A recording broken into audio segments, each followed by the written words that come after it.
Africa, the dark continent. I'd always had a fascination with the place ever since I was a child. The movies, the books, shows, nature shows, all the stories of the old-time hunters and adventurers and explorers of yesteryear. I just couldn't seem to get away from the place. The place just seemed to have a very special place within my soul almost. It was so primordial, so ancient, so pure, and yet so mysterious and special and magical.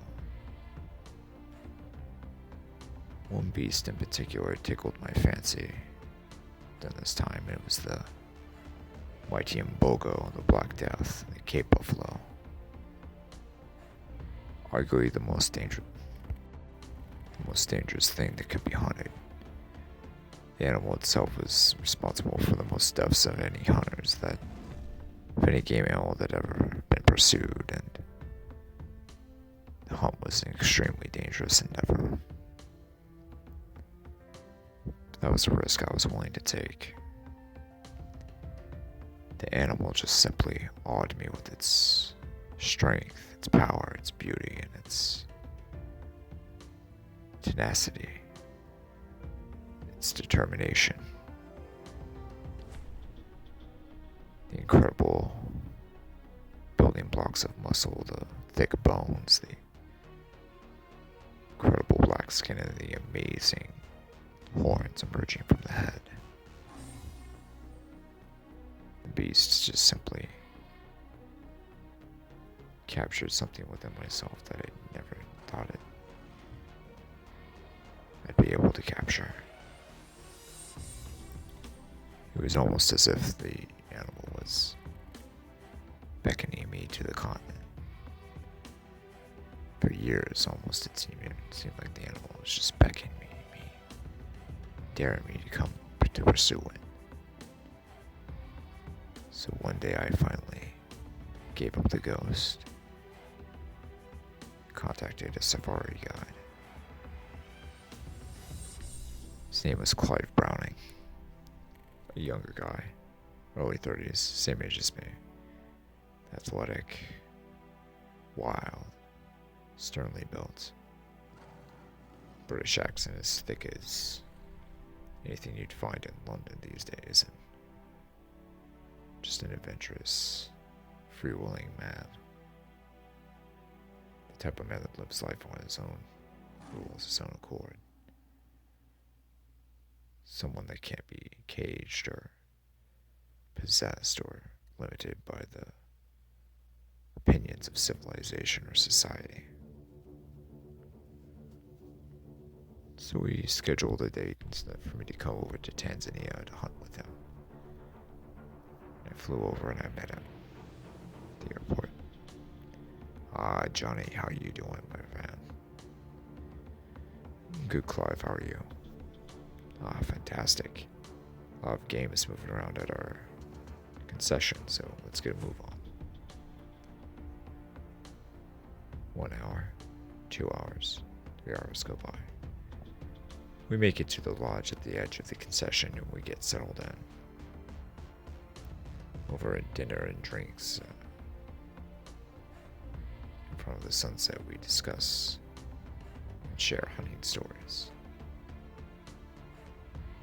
I share many a tale of a giant white-tailed deer or mule deer that I pursue. But my story is pale in comparison to the mighty safari guide's exploits in the dark continent. Rampaging elephants, man-eating crocodiles, pursuing lions through 5-6 foot tall, thick grass. Leopards that just wouldn't die, and of course, the mighty Cape Buffalo. That one, he whispered. That thing's in a league of its own. But just be careful out there. Just be careful, because we think there might be something else moving along the thickness of the night. What do you mean? I asked. There's just been incidences and reports of something that completely tears apart predators pursuing Cape Buffalo herds. Lions, hyenas, leopards, crocodiles, wild dogs. Hell, even humans from time to time come up missing and found terribly dismembered. Their entrails spewing out, gutted. Their skulls crushed, their bodies just torn apart. Are you serious? Browning nodded his head, dead serious. It's almost as if something just has it out for predators. What about the other animals? What about the giraffes and the elephants and the hippos, the rhinos, I don't know. They're untouched. It doesn't bother them. It's almost as if the beast just pursues the pursuers. Really? I whispered. Browning nodded his head once again. Any hunters reported anything of this? There might have been, but they never come back alive if they do. There was a brief silence. Browning began to smile, running ear to ear, and began to laugh uncontrollably. Oh, you Yanks are a gullible bunch, aren't you? Hey, come on now, that's not fair. Okay, you got me. It's all good, my friend. It's all good. But seriously, all that stuff you told me about the predators being killed, that's all mumbo jumbo. It's all made up, right? He nodded his head once again. They are, but they're still legends of a giant beast, that roams these savannas, this wilderness. Really? Oh, don't worry about it, Johnny. It's just an old wives' tale. Local mumbo jumbo and myth to scare people away. You have nothing to worry about, chap. Just get yourself situated. It's getting late. We have a busy day tomorrow, so it's best if we get some shut-eye early and wake up. Get enough strength for the day ahead. We both finish our dinner and drinks and turn in for the night. We wake up early in the morning. We load up the truck, and two of Clive's trusty assistants, Brando and Jim, accompany us. Jim was a sturdy, brawny, yet athletic man, early 50s, British. He's the type of guy you'd want in your corner in a bar fight had an altercation ever taken place, even though he was getting old and getting up there in age. Brando was a long, lean, athletic British son of a bitch that would just knock your socks right off your feet. I mean, the dude was just crazy. Despite his ferocity, you can tell deep inside that he was a very warm, loving chap. But when he got time to get down, he was a guy you can definitely trust. We head out, driving through savannas and plains land. I asked Clive, "So where are we heading today?"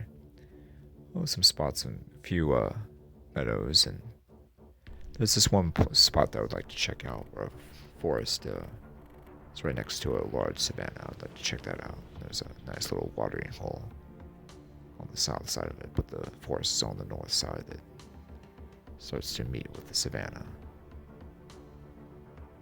Let's check that place out. A couple of river bottoms and creek beds as well. I nod my head. We passed by a herd of wildebeest. Then a group of impalas across the road, right in front of our truck, hidden in the other direction into thick brush. Yeah, I nod my head. This place is pretty abundant, isn't it? Oh yes, very. We have one of the better concessions in the country. How many acres is it? Around 30,000. Nothing too big, but nothing to be ashamed of either. Yeah, it's nice. A couple giraffes' heads loom above the trees, peeking out from the canopy. Ah, rafts, eh? Mm-hmm. You ever hunted one of those, Clive? I've accompanied and guided people on them, but no, I haven't hunted them myself, no. Haven't killed one myself ever. Really, how is that? Why is that? As a hunter, there's just certain animals you won't have any interest in targeting, and even some instances where you just find the proposition of even killing an animal, a certain species of animal, to be morally abhorrent. Yeah, I can definitely relate to that. There are some animals that I just have no desire to kill or pursue. Some animals that just taste plain disgusting, to be frank. Yeah, I can definitely relate to that. Yeah. Yeah, not everything's on the menu. There's just some animals that, I personally won't go after. For various reasons. Some sentimental and others, more practical. I agree. I feel you there. We ride for several minutes longer and we finally make it to the beginning of the savannah that's right next to the forest. There's large trampled markings in the savannah, grass trampled down heavy, huge stampede trails. We stop the truck. Clive gets his binoculars, scans the horizon. After a few seconds, he nods and points. Ah, there they are, almost a half a mile away. Have a look, John. He hands me the binoculars and I look in that direction. It's a herd of Cape buffalo. About half a mile away, a herd of about 100 animals. Several enormous bulls. A couple of good bulls and the rest were cows and calves. Want to go after them? Clive asked. I nodded. There was one bull that caught my eye. The old beast was patrolling the edge of the herd, keeping a watchful eye for any intruders or pursuers, any potential danger or trouble. Yeah, I see him. He's around the edge right there. Have a look. Clive nodded his head. Ah, good choice. That's a hell of an animal right there. We had the wind in our favor and we decided to make a pursuit. We slowly began to go into the wooded section right next to the savannah, slowly creeping ever more gently forward. Jim and Brando would joke occasionally, whispering to each other. Psst! You two dossers cut that out right now, hissed Clive. Jim and Brando obeyed, both nodding. Help these days, Clive whispered. I nodded my head and we continued through the forest, stopping ever so slightly to survey the herd to make sure we weren't spooking them and to check the wind to make sure the wind was in our favor. As we crept forward closer and closer to the herd, we noticed blood splattered on some of the tree stumps. On the body of the trees, there's just tree trunks. There was just blood everywhere. We stopped. All four of us looked around. Clive, what in God's name? Said Jem. Clive shook his head. Brando loaded his rifle. The clicking ever so subtle and yet ever so piercing. The lean man scanned the area, looking around. Should we go? Just then we heard the sound of flies, humming lightly in the distance, not too far ahead. Many flies, a swarm. Then we proceed forward, past a few more trees, and we saw it. It was staring right back at us, cold, lifeless, dead, no motion. It was the severed head of a male lion. Its dead head just staring blankly at us. A look of fear, dread, outright horror on its face. Pain. Its eyes wide open. Open with fear, open with just this. Its mouth open. It's almost as if it was screaming in terror.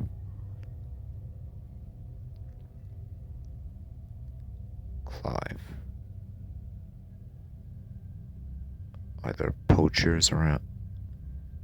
Clive shook his head. This is a really well patrolled area by the game wardens. They're pretty good about that. I don't think poachers will be able to squeeze through here. Well, what on earth did that? Clive shook his head. I don't know. Just everyone stay together, stay tight. Don't really know what we're dealing with, so let's take it a few steps at a time, shall we?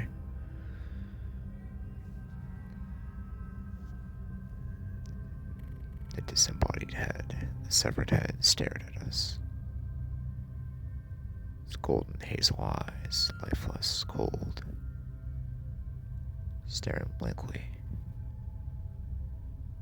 We passed by the head, toward the sound of the flies. The blood on the tree trunks getting thicker, and more profound, more numerous. Until we finally found it. A massacre of massacres.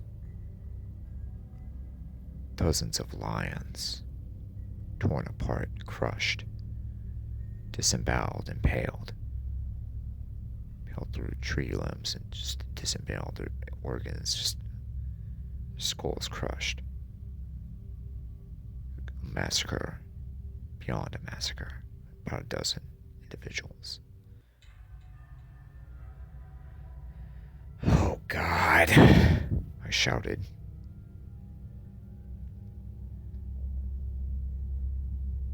Clive, what the hell is going on? Whispered Jem. Clive shrugged and shook his head. Brando remained silent, his head on a swivel, ever so alert, narrowing his eyes, searching the trees. God, Clive, what the hell is going on? Said Jem in nearly a shout.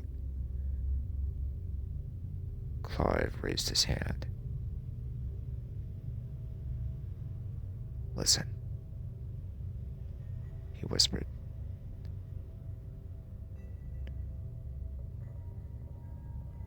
In the distance, I could nearly make out a huffing, a breathing.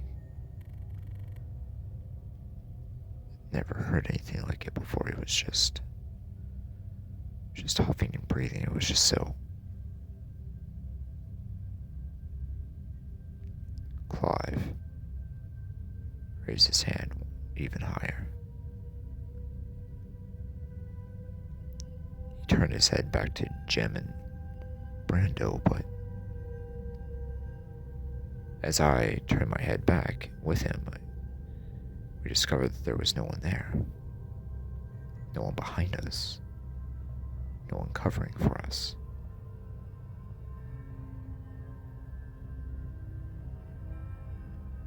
Clive and I stared at each other.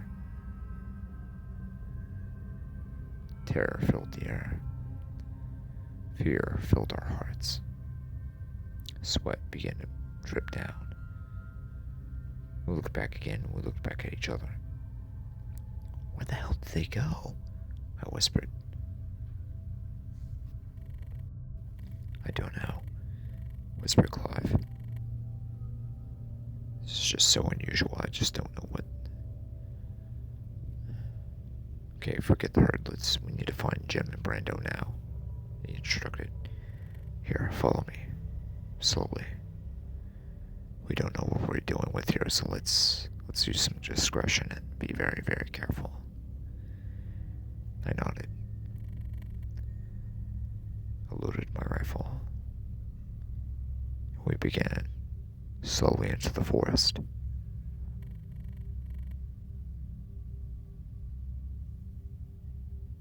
The stillness was deafening.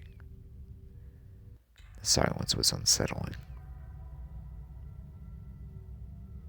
Nothing. Not even the huffing was there.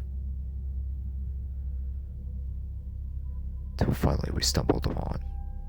Oh God, it was Jem. He'd been crushed into a pancake nearly. His head stomped in, his skull crushed. His midsection torn wide open, his entrails and organs just all over the ground. Had it not been for his safari hat and somewhat husky build, we wouldn't have been able to identify him had we not known his characteristics. Jesus. Clive, let's get the hell out of here now. He shook his head. First, we gotta find Brando. Clive, are you looking at what we are seeing right now? We have got to get out of here now. Are you out of your damn mind? Let's go now. We hear a slight moan. Then another. And another. We turn around. And we see Brando's cold, lifeless body, impaled through the limb of a tree, with another exit wound going through his chest. His body hanging there, lifeless, cold, not moving, no life, no sound. Clive motions for me to stay back. His rifle barrel touches the body. No movement. A second jab. No movement. Brando. He jabs the third time. Still no movement. Dead. Deader than dead. Jesus, Clive. A sudden jolt from the body. Brando's hand grabs Clive's rifle barrel. His head raises up one last time. Mbogo. Brando. Right. Mbogo! He says one last time. Before falling into the deep eternal sleep of death. Okay, we've got to get out of here now, said Clive. I nod in agreement. We begin to pack our stuff and head back to the truck when suddenly I turn around and notice that Clive's no longer following me.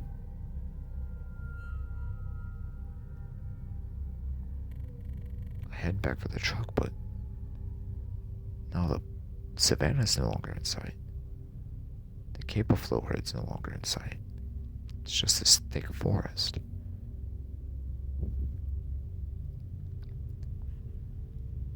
I turn around once more, and I see a blasphemy beyond all blasphemies. A gigantic beast. A gigantic black horned beast, nearly the size of an elephant. Red-eyed, pupilless, staring right at me. Oh my God, I whisper. The beast huffs, puffs.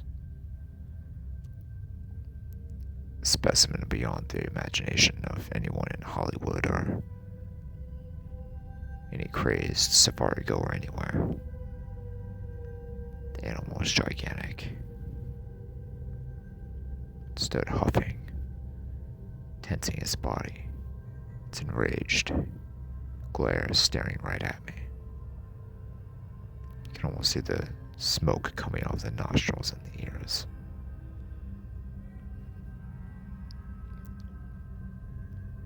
Blood soaked the tips of its horns. The animal was raging. Raging. And raging. Just at that moment I took off. I ran for it. The animal pursued, busting down and bulldozing all trees and brush that lay between it and me. As the animal got close the first time, I swung over to the left and rolled. I rose my rifle, but couldn't get a shot off. One of the gigantic horns knocked the rifle out of my hands, clear out of my hands, and trampled over it, destroying the machine. I made a run for it. I couldn't stay. I had to run. Where, I don't know, but I had to run.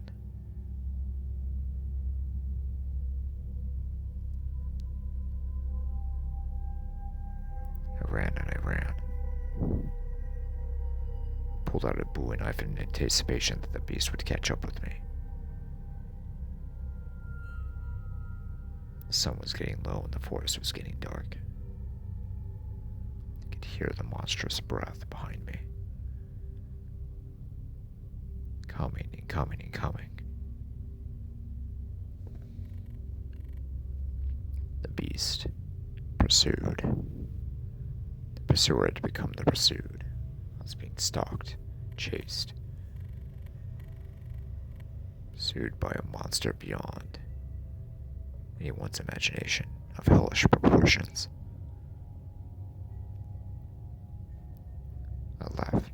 I leapt, running as fast as I could.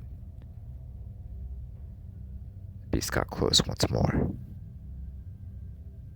I faked to the right, juked to the left, and rolled, the horns just barely missing me by a few inches. I began to see an opening, headed toward the truck. Luckily, Clive had given me a spare key, and I began to make my way. Suddenly, the damn thing just appeared right in front of me at the truck somehow and just bulldozed the thing over. After a few seconds, the Range Rover was totaled. The beast stared right at me, looking at me, staring, daring me to make a move.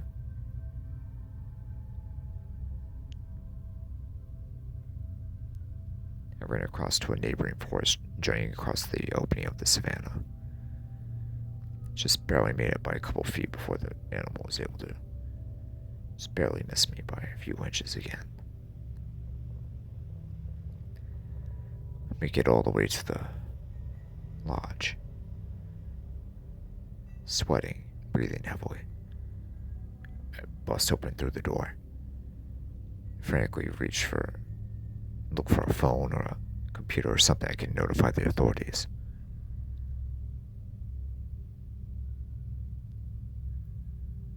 I look and I look. The beast bursts through the concrete wall of the lodge, destroying everything inside. The animal continues to pursue me.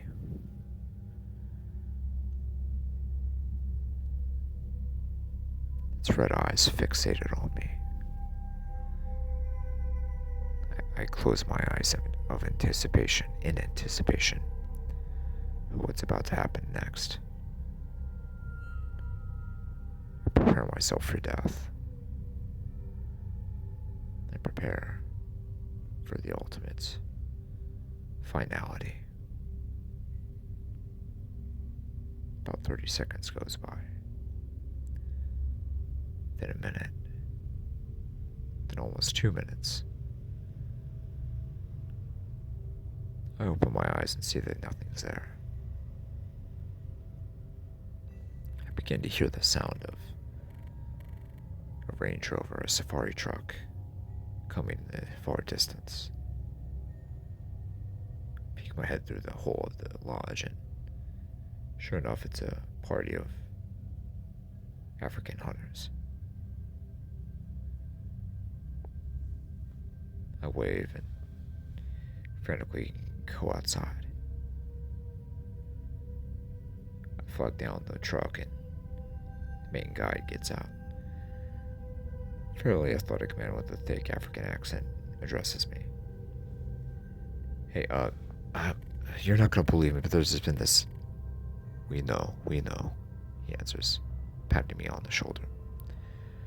We just found Clive, Jim, and Brando up there in the forest. Are you okay, my friend? He asks. I nodded. Yeah, I think so. I've just been through a really crazy time out there, and I don't know what's pursuing me. It's just, I know what pursues you, he said evenly, without the slightest hint of emotion. What the hell is that thing? He just shook his head and shrugged his shoulders. It's always been here. Ever since the dawn of our people, it's been here. Suddenly a giant horn pierces his midsection, going up through his chest, impaling the man. He screams in agony. The giant beast lifts him, throws him out to the ground, stomping him into the dirt. I back up several paces. The beast turns its attention back to the Range Rover. The men fire frantically. The beast turns over the vehicle, bursts open through the doors, and crushes everyone inside, impaling them with its horns, and crushing them underneath its gigantic hooves. The animal turns towards me. Its red eyes, piercing, gazing. The bloodlust is nearly at a fever pitch for the blasphemy. The abomination walks me down. I can't move. It inches closer and closer. I'm flat on the ground, again on my back. The head of the gigantic beast right in front of me. Its red eyes staring into mine. Its snout right up against my face. I close my eyes, awaiting the death blow.